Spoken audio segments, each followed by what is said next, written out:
देखिए ममता बनर्जी जी, आपको बंगाल की जनता नकार चुकी है। आप हंस के इस्तीफा दीजिए और या फिर रो के इस्तीफा दीजिए, आपको इस्तीफा देना पड़ेगा। एक दुर्गा मंदिर है, उसको बंद करवा दिया गया, कोर्ट ने आदेश दिया, फिर भी ताला नहीं खोलने दिया गया। ये कह रही है कि हम इस्तीफा नहीं देंगे, तो लोगों के मन में सवाल होगा कि क्या अगर ममता बनर्जी इस्तीफा नहीं देती है तो वही मुख्यमंत्री रहेगी?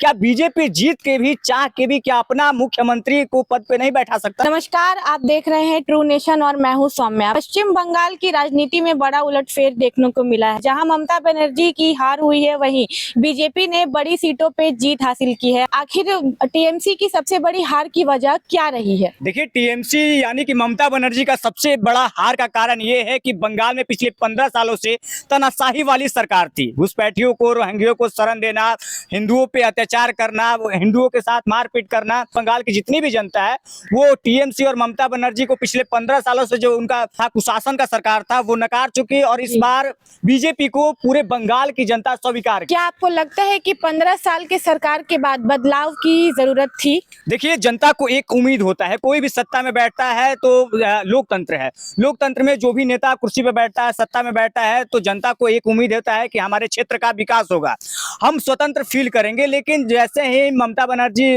सत्ता पे बैठी है, बंगाल के कुर्सी पे बैठती है, वहां पे तानाशाही, भ्रष्टाचार, लूट, रेप, बलात्कार सब होने लगता है। रोहिंग्यों को शरण दिया जाता है, बांग्लादेशी को शरण दिया जाता है, जो हिंदू है उनको तड़पाया जाता है, पीटा जाता है, दौड़ाया जाता है। तो कहीं ना कहीं ये जो ममता बनर्जी और टीएमसी की सरकार अत्याचार कर रही थी, बंगाल की जनता है वो नकार दी, इसलिए बीजेपी को स्वीकार की। टीएमसी और बीजेपी में से आपको सबसे ज्यादा भरोसा किस पर दिख रहा है और क्यों दिख रहा है? देखिए नो डाउट टीएमसी और बीजेपी में सबसे ज्यादा मुझे भरोसा बीजेपी, क्योंकि बीजेपी हिंदुओं की बात करती है, तानाशाही वाली सरकार नहीं है। और जो ममता बनर्जी का कार्यकाल था वो कहीं ना कहीं तानाशाही वाला था, हिंदुओं पे अत्याचार क्या करना। क्या भाई वो बंगाल हिंदुओं का नहीं है? मंदिर को बंद करवा देना, मस्जिदों को बंद ना करवाना। पिछले 17 सालों से एक दुर्गा मंदिर है, उसको बंद करवा दिया गया, कोर्ट ने आदेश दिया, फिर भी ताला नहीं खोलने दिया गया वहां के लोगों के द्वारा। अब जैसे ही बीजेपी का प्रचंड बहुमत हुआ है, बीजेपी जीती है, वो जो दुर्गा मंदिर का ताला है खुल गया है। तो बताइए, मस्जिद का ताला बंद नहीं होता है और मंदिर का ताला बंद हो जाता है, तो ये कहीं ना कहीं ममता बनर्जी का तानाशाही वाला सरकार था, जिससे जनता, बंगाल की जनता तंग आ चुकी थी। नई सरकार से आपकी सबसे बड़ी उम्मीद क्या है? देखिए जो बंगाल में नई सरकार बनी है, बीजेपी का प्रचंड जीत हुआ है, बहुत सारा उम्मीद है, चाहे शिक्षा, स्वास्थ्य, रोजगार हो, हिंदुओं को सेफ एक महसूस कराना, और रोहिंग्या और जो बांग्लादेशी है उनको भगाना, खदेड़ना। जो भी हमारे देश के प्राइम मिनिस्टर हैं मोदी जी हैं, उनका एक ही मकसद है कि इस भारत को कैसे रोहिंग्या, बांग्लादेश से मुक्त कराना, इसलिए एसआईआर करवाएं।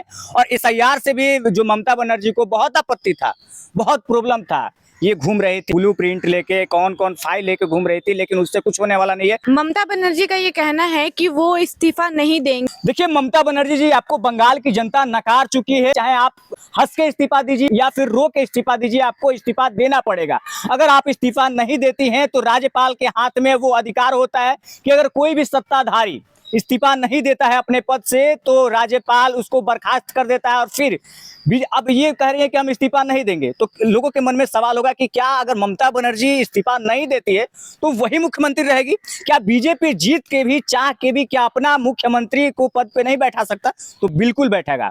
एक समय होता है, अगर कोर्ट में जाती हैं, फाइल करती हैं तो सुनवाई होगा, लेकिन सुनवाई कितना दिन में होगा ये कोई फिक्स नहीं रहता है। तो ममता बनर्जी आपको ना चाह के भी, चाहे खुश रहिए या फिर नाराज रहिए, हंस के दीजिए इस्तीफा या फिर रोक के दीजिए, आपको इस्तीफा देना पड़ेगा। और जो बीजेपी के मुख्यमंत्री हैं वो बंगाल में रहेंगे। जनता लोग का भी पूछना है ये चीज कि बीजेपी ने बंगाल में जा करके जब वहाँ आचार्य संहिता लागू था तब उन्होंने प्रचार किया, और वहाँ के लोगों का कहना है कि उनपे, बीजेपी पे ये कानूनी कार्रवाई होनी चाहिए। इस पे आप क्या कहना चाहते हैं? देखिए ऑपोजिशन का काम है कि आरोप लगाना। अगर जो एनडीए वाले हैं, बीजेपी वाले हैं, अगर आचार संहिता में पार्टी का अपना प्रचार करते हैं, लोगों को पैसा देते हैं, वोट देने के लिए प्रेशर देते हैं, तो ये पूरा कंट्रोल जाता है इलेक्शन कमीशन ऑफ इंडिया का। जब आचार संहिता लगता है तो किसी भी क्षेत्र में जब चुनाव होने वाला रहता है तो जितना भी कंट्रोल हो, प्रशासन हो या फिर जो भी चीजें होता है, वो कंट्रोल में चला जाता है। तो अगर बीजेपी ऐसा की है तो उनपे कानूनी कार्रवाई होना चाहिए।